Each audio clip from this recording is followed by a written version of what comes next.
আজকের রেসিপি হলো তাল ক্ষীর। আর সামনেই আসছে জন্মাষ্টমী, খুব সহজেই বানিয়ে নিতে পারে এই রেসিপিটি। প্রথমে তালটিকে গরম করে নিতে হবে, তার মধ্যে একটু নুন দিয়ে দেবেন যাতে স্বাদ একটু বেড়ে যায়। তারপর গরম করা দুধ দিয়ে ভালো করে তালটিকে নাড়াচাড়া করতে হবে কিছুক্ষণ, যাতে একটু ঘন ঘন হয়ে আসে।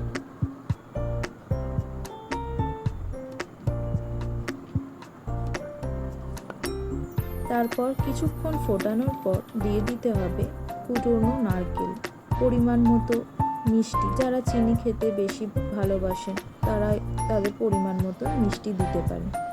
তারপর কিছুক্ষণ ফোটানোর পর দিয়ে দিতে হবে কাজু বাদাম। কাজু বাদামের পরিমাণও একটু বেশি হলে ভালো লাগবে খেতে। এটি যত পুরনো হবে এর স্বাদ তত বাড়বে।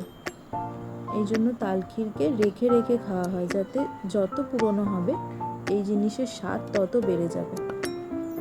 আর সামনেই গোপালের জন্মাষ্টমী আসছে, আপনারা এই রেসিপিটি একটু ট্রাই করে দেখতেই পারেন। তারপর কাজু বাদাম দিয়ে দেওয়ার পর একটু ফোটানোর পরই রেডি হয়ে যাবে তাল ক্ষীর।